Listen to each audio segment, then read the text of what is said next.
During our hackathon, I worked on a tool that automatically deprecates a Python library for us. This library is called 6. We used it during a Python migration for compatibility, and now that the process is complete, we no longer need it, and we can make things cleaner and faster if we get rid of it. The script is pretty straightforward. Powered by GPT-4, it takes code from our codebase and returns new code.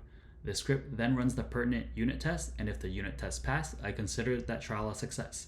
Disclaimer, relying on unit tests isn't foolproof, but it is definitely an indicator of sorts. This is my prompt, but I'm just going to go straight into my results. I got around a 61% success rate, and while 61% doesn't seem all that high, I suspect we could increase this to 80% or higher by focusing on Markdown. I suspect we can reach this success rate by adding logic to fetch the contents inside of the Markdown. Another takeaway is to ensure that libraries are properly imported. To support this, I gave code back to GPT-4 and asked it to make sure the imports are good, and it was actually pretty good at doing this task. Another interesting thing that I found was that sometimes it takes the liberty to get rid of all your comments and doc strings.